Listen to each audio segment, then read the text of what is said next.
نے بھی گلے لگایا، سہرے میں ہے، بدن کی حدت محسوس نہیں ہو رہی ہے، بدن کی گرمی محسوس ہے، دلہن تو اپنے شرارے غرارے میں، اس کے اوپر جو ہے وہ سہرا ہے، باپ بھی شیروانی میں، اگر مل لیا گلے تو حرمت مصاہرت ثابت نہیں ہوگی، اس لیے کہ بدن پر کپڑے ہیں اور موٹے موٹے کپڑے، لیکن پھر بھی شریعت مطہرہ نے کہا تو احتیاط کریں، بچی کو دلہن کو جب روانہ کریں تو گال پر ہونٹ پر بوسہ نہ لیں، ماتھے پر اگر لے لیا، پیشانی پر لے لیا، سر پر لے لیا بوسہ تو ٹھیک ہے، گال پر اور ہونٹوں پر اپنی جوان بیٹی کو بوسہ نہیں لے سکتے۔ ہاں، عورت کن لوگوں سے پردہ کرے؟ پردے کا سسٹم خالی کتابوں میں رہ گیا بھائی، پردہ بھی ہم اپنی عورتوں کو کیا، کون ہم میں کتنے لوگ، میں کل ایک جگہ بیان کیا تو ٹرین میں جا رہا تھا، پلیٹ فارم پہ میں نے ایک عورت کا اتنا بڑا پیچھے سے بلاؤز کھلا ہوا دیکھا تو میں سوچنے لگا یہ بلاؤز پہنا کیوں جا رہا ہے، پیچھے کا پورا گلا اتنا بڑا کھلا ہے۔ کل میں نے اس کو وہاں تقریر کر دی تھی کہ ہماری عورتیں تو بڑی مقدس ہے، ہماری عورتوں کو چاہیے گھر کی ساری ساڑیوں کو نکال کر آگ لگا دیں، لمبا فراک پہنے، شلوار قمیض پہنے، یہ ساڑی میں گلا یوں گلا وی گلا، پیچھے کا کھلا اور پیٹ کا یہ حصہ کھلا، یہ سب دکھانا حرام ہے۔ ساڑی میں تو نماز بھی نہیں ہوگی جب تک یہ پورا بدن نہیں ڈھکا، لیکن آج بڑی دھڑلے سے ہماری عورتیں بنارسی بھی پہن رہی ہے اور پتہ نہیں کون کون ساڑی پہنے، شوہر کے ساتھ جا رہی ہے، شوہر بھی متشرہ ہے، شادی میں لے کے جا رہا ہے، چمک دھمک چھمک چھلو بنی ہوئی، منع نہیں کرتا، قصور ہمارا ہے نا، عورتوں کا نہیں ہے۔ اگر ہم پابندی لگا دیں اپنی بیٹیوں کو، اپنی بہنوں کو کہ نہیں ساڑی پہننا ہی نہیں، ساڑی ہمارا لباس ہے ہی نہیں،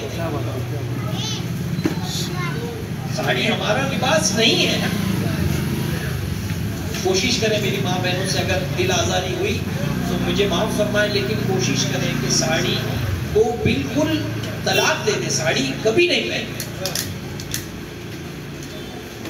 گلے کیسے کیسے بے تکے، کبھی جھکتا ہے، کبھی جھکتی کوئی خاتون تو گلے کا جو چھپانے کی سب ظاہر ہو جاتا ہے۔ جی اور تو کچھ نہیں۔ محرم کے بارے میں پوچھے تھے نا آپ؟ محرم ہاں، محرم یہ تھا کہ عورت کس سے پردہ کرے، کس سے پردہ نہیں کر سکتی، سمجھو عورت کا محرم کو، ہمارے تو ایک عجیب مسئلہ ہے کہ اگر میت عورت کی بھی ہے، عورت کو اگر کفنا دیا اور ریڈی کر لیا تو اعلان کرے بھائیو آؤ دیدار کے لیے، تو پان والا بھی آ رہا ہے، بیڑی والا بھی آ رہا ہے، چکی والا بھی آ رہا ہے، لائن لگا کے سب زیارت کرے۔ ارے وہ مر گئی ہے تو مرنے کے بعد تو اس کا پردہ کرو، آپ کے یہاں ایسی رسم؟ ہاں، لائن لگا کے بس آ رہے دیکھنے کے لیے۔ اچھا مرد مر گیا تو عورتیں وہ جمن خالہ اور پتہ نہیں کون کون سی کلثوم خالہ سب آ کے بیٹھی، سب لائن لگا کے دیکھ رہے ہیں۔ ارے جب مرد مر گیا ہے تو اس کو سوائے مرد کے کوئی نہیں دیکھے، اور مرنے والا اگر مرد ہے تو اس کی بیٹی دیکھے، بیوی دیکھے، بہن دیکھے، ماں دیکھے، چاچی بھی نہیں دیکھ سکتی، ممانی نہیں دیکھ سکتی۔ لیکن اگر چاچی اور ممانی کو بولے بھائی تم مت دیکھو، زندگی بھر کا لفڑا ہے، مر گیا ہم میرے کو منہ دیکھنے نہیں دیے، میرے کو تم سے دشمن، تمہارا باپ مر گیا تم نے میرے کو منہ دیکھنے دیا۔ ارے کیوں نہیں دیکھنے دی؟ اس لیے کہ شریعت کہتی ہے کہ عورت کو منہ نہ دکھایا جائے، لیکن عورتیں اڑ جائیں گی۔ تو مرنے والی اگر عورت ہے تو اس کی زیارت کون کر سکتا ہے؟ اس کا بیٹا، اس کا بھائی، اس کا شوہر، اس کا باپ، اس کا چاچا، یہ کر سکتا ہے، خالو بھی نہیں کر سکتا، بہنوں ہی نہیں کر سکتا، یہ سب نامحرم ہے۔ ارے جن کے ساتھ حج کو جاتی ہے، آج تو حکومت نے اور ایک لفڑا پیدا کر دیا کہ بغیر محرم کے بھی حج کو بھجوانا شروع کر دیا، ورنہ عورتیں بغیر محرم کے حج کو جائے گی، حج ہو جائے گا لیکن ہر قدم پہ گناہ لکھا جائے گا۔ تو زندگی میں بھی عورتوں کو چاہیے کہ غیر مردوں سے پردہ کرے، اور مرنے کے بعد ہم کو چاہیے کہ مرنے والی مر گئی نا تو اس کا دیدار، اچھا بے تکی بات ہے، شوہر دیدار نہیں کر سکتا، شوہر کر سکتا ہے بالکل، بلکہ اگر شوہر مر گیا ہے تو بیوی اس کے لاش کو غسل بھی دے سکتی ہے، سیدنا صدیق اکبر رضی اللہ عنہ جب پردہ فرما چکے تو آپ نے وصیت کی تھی کہ میرے جسم کو میری بیوی غسل دے. انہوں نے غسل دیا تھا. تو شوہر کی لاش کو بیوی غسل دے سکتی ہے, البتہ بیوی کو شوہر غسل نہیں دے سکتا, لیکن کندھا دے سکتا ہے اور کپڑے کے ساتھ قبر میں بھی اتار سکتا ہے. لیکن وہاں لوگ اڑ جاتے ہیں, بھائی شوہر قبر میں اتر سکتا ہے لیکن بغیر کپڑے کے اپنی مری ہوئی بیوی کو نہیں چھو سکتا. کپڑے کے ساتھ چھو سکتا ہے, کپڑے کے ساتھ چھو سکتا ہے. جی اور کوئی جاتی سبحان اللہ مقدس سفر ہے, لیکن ہر آدمی سے مصافحہ کرے گی, ہر آدمی سے ہاتھ ملائے گی. نہیں بھائی, عورتیں جب مقدس سفر پہ ہو کہیں بھی جائے تو وہ مصافحہ عورتوں سے ہی کرے. مردوں میں کس سے کرے؟ اپنے باپ سے کرے, اپنے بھائی سے کرے, اپنے بیٹے سے کرے, اپنے چچا سے کرے, اپنے ماموں سے کرے. انہی سے مصافحہ کر سکتے ہیں. اس کے علاوہ ہر اہل گھر سے مصافحہ کرے. شوہر کے دوست سے مل رہی, یہ کیا ہے؟ کیا ہے یہ؟ پڑوسیوں سے مل رہی ہے, کیا ہے یہ؟ مطلب وہ احترام رکھے. قصور عورتوں کا نہیں, قصور ہمارا ہے کہ ہم نے ان کو بتایا ہی نہیں نئی چیزیں. ہم ہی نہیں جانتے تو کیا بتائیں گے ان کو؟ اگر ہم جان لیتے تو ہم ان کو سمجھاتے. اور ایک بات کہ فقہ کا قانون ہے کہ شوہر کی عدم موجودگی میں عورتوں کے لیے, اگر شوہر کے غیر موجودگی میں شوہر کا کوئی دوست دروازے پر آئے تو ہماری عورتوں کو فقہ میں کیا فرمایا؟ وہ شوہر کے دوست سے کڑک آواز میں بات کرے, نہیں ہے کل آنا, شام میں آنا, ابھی نہیں ہے, ایسا بات کرنے کا حکم ہے. تاکہ وہ آدمی جو ہے تیری بیوی کو کڑک جواب دے تو میں تیرے گھر دوسری بار جاؤں گا نہیں, وہ دوسری بار آئے گا نہیں. لیکن اگر جاؤ آؤ نا بھائی, بیٹھو نا ذرا, چائے پیو نا, بیٹھو نا, تو وہ بیٹھتے بیٹھتے آگے تک چلا جاتا, گھر برباد ہو جاتا. کئی گھر برباد ہوئے اس میں. شریعت نے کیا فرمایا کہ اگر تمہاری شوہر کی غیر موجودگی میں شوہر کا دوست آئے نا, کڑک انداز میں بات کرو, نہیں ہے شام میں آنا, ابھی نہیں ہے. جہاں اس نے لچک والی آواز سے بات کی معاملہ الجھ گیا, پھنس گیا. لیکن یہاں والے پوچھتے ہیں, آپ بھی پوچھیں کچھ. علامہ قمر الزمان خان اعظمی صاحب جو ورلڈ اسلامک مشن کے پریزیڈنٹ بھی ہیں, لندن سے آتے ہیں ماشاءاللہ. آئندہ 1, 2, 3 دسمبر کو آزاد میدان کا اجتماع اس میں تشریف آنے والے ہیں. ایک دن اتفاق سے ان کے ساتھ میں اسٹیج پر تھا, تو جب وہ اسٹیج سے اترنے لگے تو لوگوں کا ازدحام ہو گیا. لوگ ہاتھ ملنے کے لیے, مصافحہ کرنے کے لیے آگے آگے بڑھ کے آگے. اسٹیج کے بعد بہت رش ہو گیا. اب جب اسٹیج کے بعد رش ہو گیا, ان کو اتر کی گاڑی میں بیٹھ کے جانا تھا. اب ہمیں ہاتھ چومنے کی باری تھی, تو آپ نے بالکل سیڑھی کے پاس اتر کر کہا کہ جس نے اپنے ماں باپ کے ہاتھ چومے وہی میرا ہاتھ چومے. جس نے اپنے ماں باپ کے ہاتھ چومے ہیں وہی میرا ہاتھ چومے. جب آپ نے ایسا کہا تو آہستہ آہستہ آہستہ آہستہ سب پبلک پیچھے ہٹی. یہ گاڑی اسٹیج سے اترے, گاڑی میں بیٹھے چل جائے. تو حقیقت یہ ہے کہ سب سے زیادہ شرک خفی اور شرک جلی میں جلی کے متعلق بتائیں. شرک خفی اور شرک جلی. ماں کے نا یہ پیروں کو بوسا بھی لینا چاہے. اگر ماں سو رہی ہے نا, ماں سو رہی ہے, آواز بھی پوچھو. جی میں پوچھتا ہوں. ماں سو رہی ہے تو ماں کے چہرے کو دیکھنے پر ایک ثواب. ماں سو رہی, بس ماں کے چہرے کو دیکھ لیا نا, ایک مقبول حج کا ثواب. دوسرا حج کرنے میں 1 منٹ میں 5-7 لاکھ روپے خرچ ہوتے ہیں, لیکن یہ تو بیٹھے بٹھائے ثواب مل رہا ہے. ماں سو رہی ہے, ماں کے چہرے کو دیکھ لیا محبت سے, ایک مقبول حج کا ثواب بغیر لیا کر. کوئی یہ نہیں پتا کہ لوگوں آؤ دیکھو دیکھو میں میری ماں کو دیکھ رہا ہوں. کوئی نہیں, خاموشی سے بیٹے نے اپنے سوئی ہوئی ماں کے چہرے کو محبت سے دیکھ لیا. بس اللہ جانتا ہے, بندہ جانتا ہے, ایک مقبول حج کا ثواب. سبحان اللہ. باپ کی دست بوسی کی جائے, باپ کا ہاتھ اپنے سر پہ رکھایا جائے, ماں کے پیروں کا بوسہ دیا جائے جھک کر کے, سجدے کی حالت میں جھک کر ماں کے لیے پیروں کا بوسہ دیا جائے، کون دیتا ہے؟ شاید جس نے ہندوستان میں دیا بابا مخدوم ماہمی نے دیا، بس دیا، اور کون دیتا ہے؟ ماں کے قدموں تلے جنت ہے، ماں کی عظمت بڑی ہے۔ ماں جب ماں بنتی ہے نا، بڑی مشقت کے بعد، بڑی تکلیف کے بعد ماں بنتی ہے۔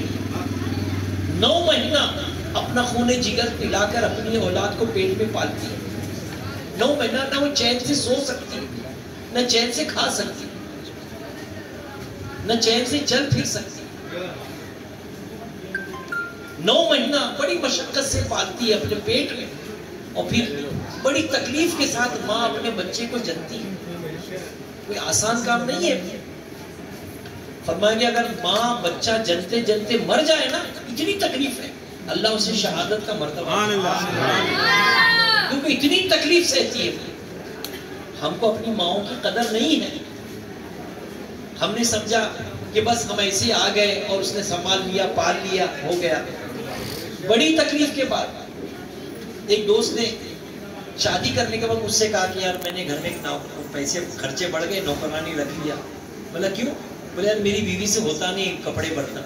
میں نے اس کے کان پکڑے، سالا جب تک ماں تھی تو ماں کے لیے کبھی نوکرانی کا بندوبست نہیں کیا۔ کیا بات ہے؟ بیوی آ گئی تو بیوی کے لیے، بیوی کا دکھ درد دیکھا نہیں گیا، بیوی کے لیے نوکرانی رکھ دیا کپڑا برتن کے لیے۔ اور ماں نے اتنے سال جھکماری کی، اس کا صلہ کیا دیا؟ کیا دیتے ہم ماں کی جھکماری میں؟ ارے وہ تو بے لوث بغیر لالچ کے تمہاری زندگی کی دعا کرتی، تمہاری سلامتی کی دعا کرتی۔ جس کی ماں زندہ ہے نا بڑا خوش نصیب ہے، اور جس کی ماں نہیں نا وہ ہاتھ ملتا رہ جائے گا دعا لینے کے۔ ماں کی قدر کرو، ماں کی۔ میری مجھ سے مسافہ کرو گے، ہاتھ ملاؤ گے نا، مجھے لالچ ہوگی مجھے کچھ دے دیں گے، لفافہ دے دیں گے، کچھ کھلا دیں گے، کچھ پلا دیں گے، لیکن ماں باپ کی دعاؤں میں اثر ہے۔ بے لوث محبت ہے ماں باپ، بغیر کسی لالچ کی دعا کرتے ہیں۔ تو ماں باپ کی دعاؤں کو لینے کی کوشش کرو۔ اور ہم ایک دوسرے کو بولتے ہیں دعا میں یاد رکھنا، دعا میں، یہ دعا میں ہم کیوں یاد رکھیں؟ ارے کام ایسے کرو کہ خود بخود دعا نکلے۔ گھر سے صبح نکلتے نکلتے ماں کے ہاتھ چوم کر تو نکلو، کتنی پیاری دعا دے گی دیکھو۔ ارے گھر سے نکلتے نکلتے باپ کے جیب میں 100-200 کی نوٹ ڈال کر نکلو، دیکھو کیسی دل کی گہرائی سے باپ دعا دے۔ پیسے کا محتاج نہیں ہے، اس نے تو زندگی کی کمائی تم پر لٹا دیا، تم کو بنا دیا ہے۔ ایک شخص نے حضور کی بارگاہ میں آ کے شکایت کی تھی، حضور میرا باپ میرے مال میں سے بغیر پوچھے لے لیتا ہے۔ حضور نے فرمایا اچھا بیٹھ جا۔ ایک صحابی کا کہا اس کے باپ کو بلا کے لاؤ۔ وہ صحابی جب گئے باپ کو بلانے کے لیے تو باپ سے کہا تیرے بیٹے نے حضور کے سامنے تیری شکایت کر دی ہے کہ تو ان کے اس بیٹے کے مال میں سے بغیر پوچھے لے لیتا ہے۔ تو باپ کی آنکھیں بھیگ گئی۔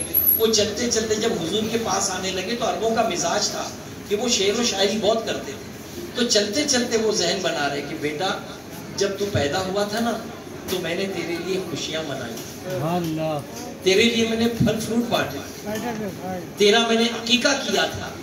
جب تو بولنے لگا توتلے توتلے میں بڑھ بڑھ کے تیرے ہونٹوں کو چوم لیا کرتا، جب تو چلنے لگا تھا میں بڑھ بڑھ کے تجھے گرنے نہیں دیتا، تھام لیتا تھا، جب تو بڑا ہونے لگا میں پتھر توڑ کر آتا تھا دھوپ میں تیری کفالت کے، تیرے لیے میں پیسہ جمع کرتا تھا کہ تیری زندگی خوشگوار گزرے، تجھے میں نے پسینہ جلا جلا کر پتھر توڑ توڑ کر پال کر میں نے کڑیل جوان کی، اب تو کڑیل جوان ہو گیا، پہلے میں توانا تھا تو کمزور تھا، اب تو توانا ہو گیا میں کمزور ہو گیا، اب میں کمزور ہو گیا، اب اگر میں تجھ سے تیرے مال میں سے بغیر کچھ پوچھے لے لیتا ہوں تو تیری بھویں تن جاتی ہے،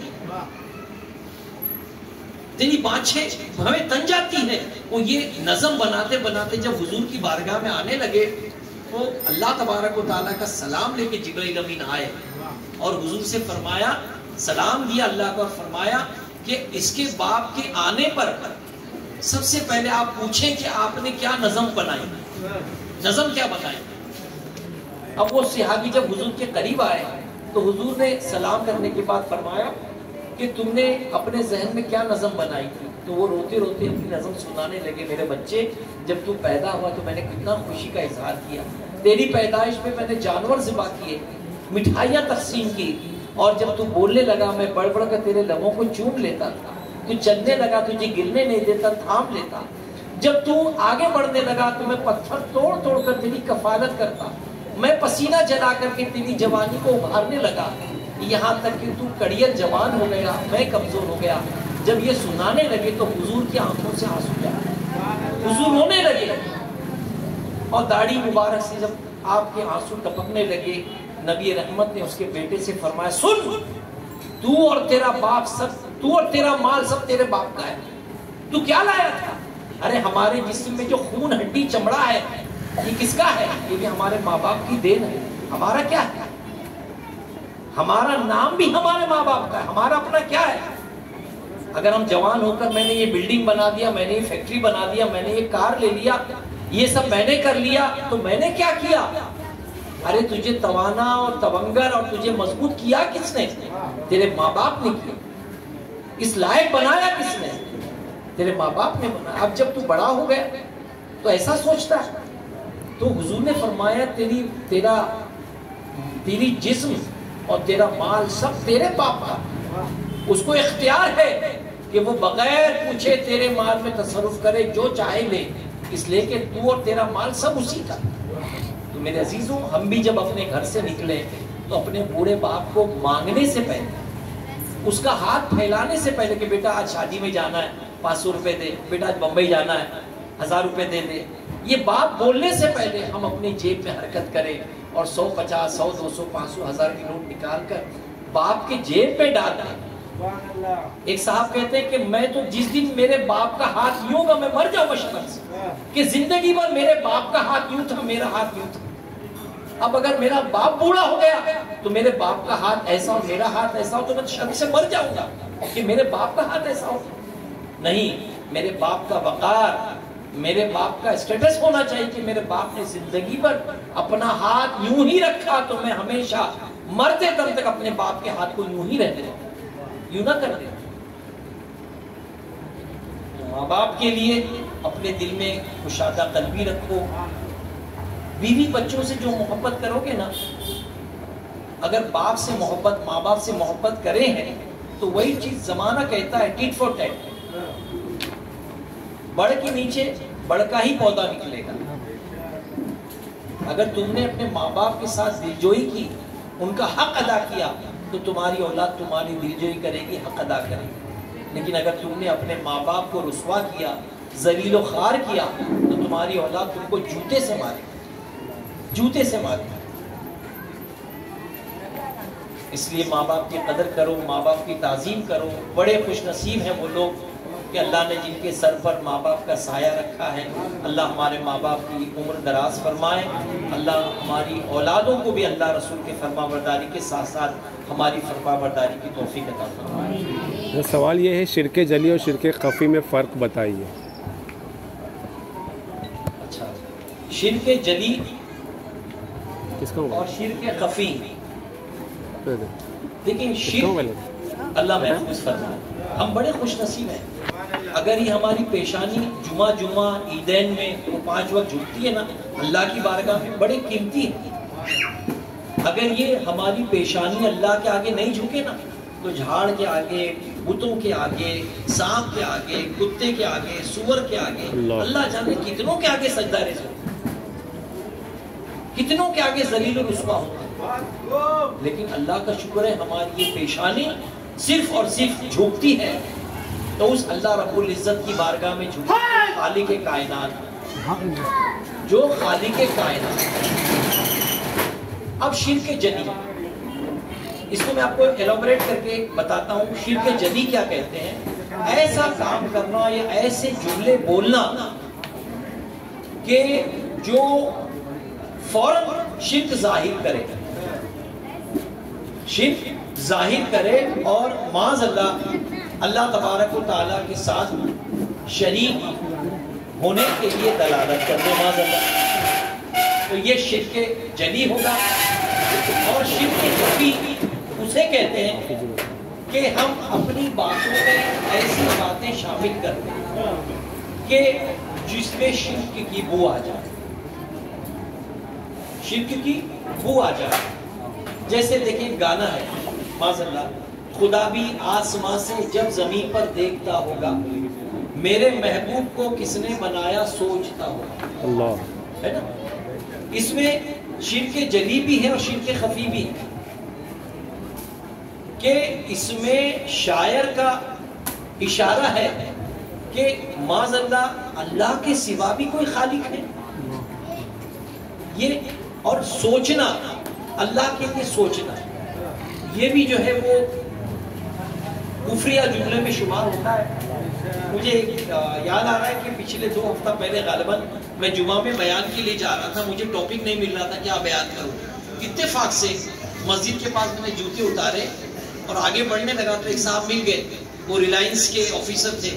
سلام دعا کی، بارش بھی ہو رہی تھی، تو چلتے چلتے بولے یار میں نے تو VRS لے لیا، ریٹائرمنٹ لے لیا میں نے، اچھا ہوا اللہ جو کرتا ہے سوچ سمجھ کے کرتا ہے. جب انہوں نے یہ جملہ بولا بس میں محراب میں گیا اور اسی جملے پہ میں نے تقریر کر دی. یہ عام جملہ ہے، ہر آدمی کبھی کبھی بول دیتا ہے، اللہ جو کرتا ہے سوچ سمجھ کے کرتا ہے. سوچنا سمجھنا تمہارے میرے لیے، اللہ سوچنے سمجھنے سے پاک ہے. سوچے گا کون؟ میں سوچوں گا کہ میں اسٹیج سے اتروں کہ نہیں، میں مائک سے ہٹوں کہ نہیں، میں سوچوں گا. اللہ تبارک و تعالیٰ سوچنے سمجھنے سے پاک ہے. اللہ فرماتا ہے کن ہو جا تو ہو جاتا. یہ کہنا کہ اللہ تبارک و تعالیٰ کی شان ہے معاذ اللہ کہ اللہ سوچنے سمجھنے سے پاک ہے. اچھا سمجھے گا کون؟ میں آپ کو تقریر کروں، آپ سمجھ میں آیا؟ آپ بولو کہ ہاں سمجھ میں آیا. کبھی میں نے عربی میں بول دیا، آپ بولے سمجھ، میں پوچھوں سمجھ آیا تو آپ بولے نہیں سمجھ میں آیا. تو ہم تو محتاج ہیں سوچنے سمجھنے کے، ہم تو محتاج ہیں.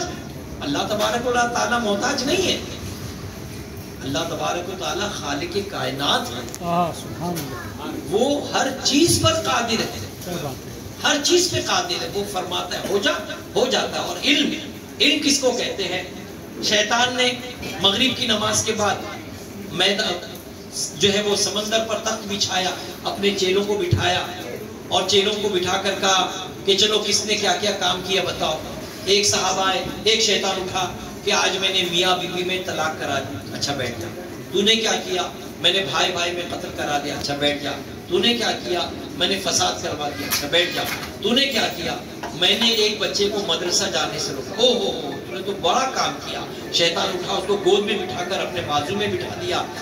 سارے شیطان تل ملا گیا کہ ہم نے اتنے بڑے بڑے کام کیے، فتنہ فساد پھیلا دیے، طلاق کرا دیے، ہمارا کوئی اکرام و اعزاز نہیں. اور یہ بچے نے، اس نے ایک بچے کو مدرسے بھیجا، جانے سے روکا، تو اس کو اتنا بڑا انعام.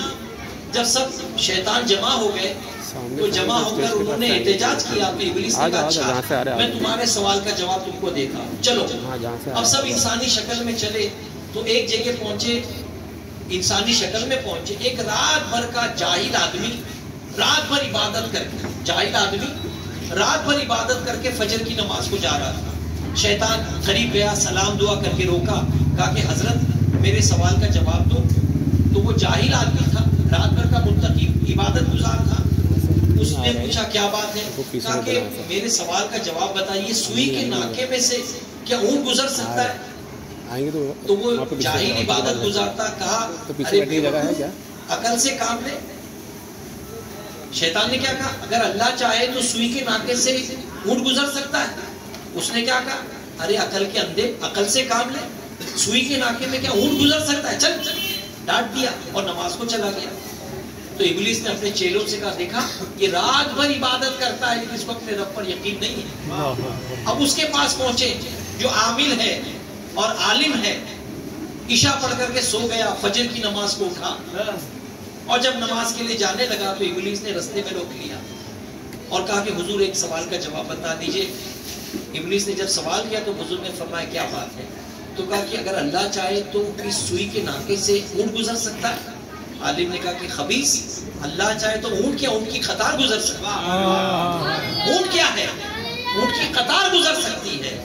یہ کہہ کر کے اس نے کہا مجھے ابلیس معلوم ہوتا ہے، دعوت پڑے اور مسجد میں چلے گئے. اب ابلیس اپنے چیلوں کے پاس آ گیا، کہا دیکھا وہ رات بھر عبادت کرتا رہا لیکن اپنے رب کو محتاج سمجھتا رہا، اور یہ رات بھر سوتا رہا لیکن اس کو اپنے رب پر کتنا یقین ہے. اور ہمارے علم کے ذریعے ہی ہم اپنے رب کو پہچان سکتے ہیں. اللہ کا شکر ہے، اللہ نے ہمیں مسلمان بنایا. ہم غلاظت کو غلاظت سے پیشاب نہیں پیتے، ہم گوبر نہیں کھاتے.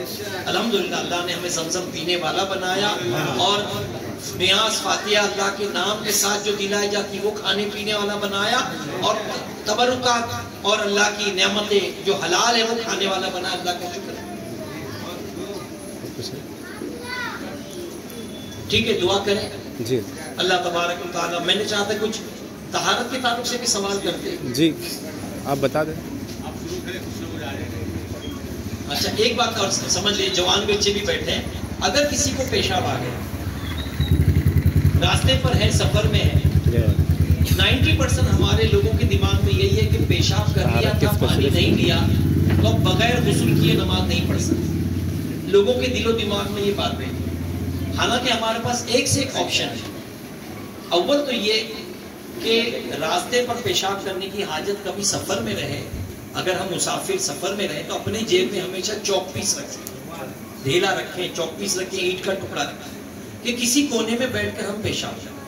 پیشاب کرنے میں بھی دیکھیں آج کل لوگ واسطو شاستر کے بہت فالو کرتے ہیں. اسلام نے واسطو شاستر تو ہم کو 1400 سال پہلے ہی بتا دیا.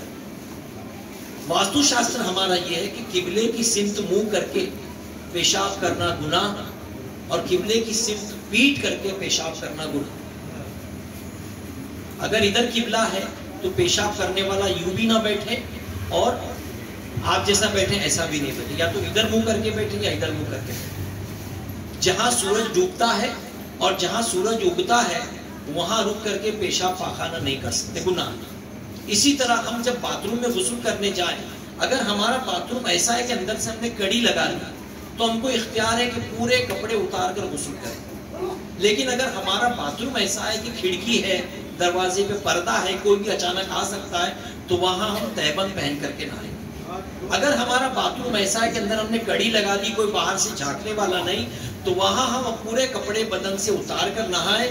تب جب ہمارے بدن پر سے کپڑے اتر جائیں تو اس میں احتیاط یہ کریں کہ کعبے کی طرف نہ پیٹھ ہو نہ منہ. اگر ہم میں سے کسی کے گھر میں پاخانہ کرنے کا ٹوائلٹ ایسا بنا ہوا ہے کہ یا تو قبلے کی طرف پیٹھ ہے یا قبلے کی طرف منہ ہے، تو خدا کے واسطے 10-5 ہزار روپیہ خرچ کر کے اس کا رخ بدل دو. اس کا رخ بدل دو. ایسے باتھ روم میں، ایسے ٹوائلٹ میں بیٹھ کے پاخانہ پیشاب کرنا زندگی بھر کعبے کی طرف کر کے حرام گناہ. ایک صاحب کو مرنے کے بعد کسی نے خواب میں دیکھا اور پوچھا اللہ نے تیرے ساتھ کیا معاملہ کیا، تو کہا کہ میری کچھ نیکی کچھ گناہ کام نہیں آیا، ایک مرتبہ میں کعبے کی طرف کر کے پیشاب کرا. پیشاب کرتے کرتے مجھے یاد آیا کہ ادھر تو قبلہ ہے، میں پیشاب کرتے کرتے مڑ گیا، بس اللہ کو میری یہ ادا پسند ہے اور اللہ نے میری بخشش کر دی. تو کعبے کا ادب کرنا ہمارے لازم. الحمدللہ مسلمان کے گھر میں لوگ کعبے کی طرف پیر نہیں کرتے، تو جب بیٹھے بیٹھے ہم کعبے کی طرف پیر نہیں کرتے تو پاخانہ پیشاب کرتے ہوئے بھی ہم اپنا پیٹ اور اپنا منہ کعبے کی طرف ہرگز نہ کریں. تو اگر ایسا باتھ روم ہے جہاں پر ہم جو ہے وہ کڑی لگا کر نہا رہے، اندر کوئی دیکھنے والا نہیں، جھانکنے والا نہیں، تو وہاں بغیر کپڑے کے بھی غسل کر سکتے ہیں. تو میں عرض کر رہا تھا کہ اگر آپ کہیں سفر پہ ہیں تو پیشاب اگر شدت سے آئی روک سکے تو سبحان اللہ، نہیں روکے تو احتیاط کریں، جب سورج ڈوب رہا ہے وہاں منہ نہ کریں بلکہ کسی اور روک. دوسری بات یہ کہ اونچی جگہ پر بیٹھ کے نیچے پیشاب کریں، کسی چٹان پر اونچی چیز پر بیٹھے اور نیچے پیشاب کریں. تیسری چیز یہ کہ کسی سوراخ میں پیشاب نہیں کریں. دیکھیں اسلام کتنی ہماری پابندی چاہتا ہے. کیا بات ہے. کسی سوراخ میں اگر آپ نے پیشاب کے اندر سے سانپ نے ڈس لیا، بچھو نکل کے ڈنک مار دے، چونٹیوں کا گھر ہوگا، سوراخ میں پیشاب کرنے سے منع. اور اونچی جگہ بیٹھ کر نیچے پیشاب کریں. نیچے بیٹھ کے اوپر دھار نہیں مار سکتے، اوپر بیٹھ کے نیچے دھار مارے، نیچے پیشاب کریں. سمجھ گئے؟ تو جب پیشاب اول روکیں اور نہیں رکتا، شدت کا ہے، تو ہم کیا کریں، ڈھیلا اینٹ کا ساتھ میں لے کے چلیں. پیشاب کرنے کے بعد ڈھیلا لگا کر کے استنجا ہو گیا، ہم کھڑے ہو کے کپڑے پہن لیے، ہم پاک ہیں. مسجد میں جا کے وضو کر کے نماز پڑھ لیں، ہم کو پانی سے دھونے کی ضرورت نہیں. لیکن ایک قوم کو حضور نے بہت پسند فرمایا، ایک قبیلے کو. ان سے پوچھا کہ اللہ نے تمہاری تعریف کی، طہارت کی، کیوں؟ تو انہوں نے کہا کہ حضور ہم پیشاب کرتے ہیں تو پانی بھی لیتے ہیں اور ڈھیلا بھی لیتے ہیں، پانی سے بھی دھوتے ہیں، ڈھیلا بھی لیتے ہیں. تو اللہ کو یہ بہت پسند ہے کہ لوگ پانی بھی لیں اور ڈھیلا بھی لیں. بہرحال اگر آپ کو پانی نہیں ملا تو ڈھیلا نہیں ملے تو آپ کے جیب میں یہ رومال ہے.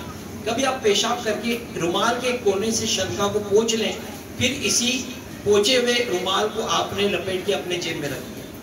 اب شام میں دوپہر میں جہاں پہنچے وہاں وضو کر لیں اور اپنے جیب سے رومال نکال کر نل کے نیچے دھو کر اس کو پاک کر لیں. تو ہمارا استنجا بھی ہو گیا، ہمارا رومال بھی پاک ہو گیا. اگر آپ چلتے چلتے آپ نے ٹیلر کے پاس سے کچھ چندی لے لی تو اس سے پوچھا پھینک دیا، یہ بھی جائز ہے. ٹھیک ہے. تیسری چیز ٹیشو پیپر. ٹیشو پیپر، پہلے پیپر پہ ہمارے علماء نے منع کیا تھا کیونکہ پیپر پر قرآن لکھا جاتا ہے، لیکن اب خاص ٹیشو پیپر بنائے جاتے ہیں جو پوچھنے کے کام آتے ہیں، ہے نا. حضور صلی اللہ علیہ وسلم نے صحابہ سے فرمایا ہڈی سے گوبر سے استنجا مت کرو، یہ جنات کی غذا ہے. ہڈی سے اور گوبر سے استنجا مت کرو، یہ جنات کی غذا ہے. تو صحابہ نے عرض کیا کہ حضور کیا جنات گوبر کھاتے ہیں؟ میرے آقا نے فرمایا کہ نہیں، جنات تو ہڈی کھاتے ہیں، جو ہڈی تم چوس کے چاٹ کے پھینک دیتے ہو اللہ اس پر اپنی قدرت سے گوشت چڑھا دیتا ہے، جنات کی ہڈی کھا لیتے ہیں. لیکن جو گوبر ہے جس کو اپلے بولتے ہیں، یہ گوبر یہ جنات کے جانوروں کی غذا ہے، تو اس سے استنجا کرنا منع ہے. تو پھر یہ ٹیشو پیپر جو ہے فورن کنٹری میں لندن وغیرہ میں پانی کی کمی ہونے کی وجہ سے وہاں ٹیشو پیپر سے ہی استنجا کیا جاتا ہے، تو اس کی شریعت نے اجازت دے دی. تو آپ اپنے ساتھ چندی نہیں رکھ سکتے تو ٹیشو پیپر رکھیے.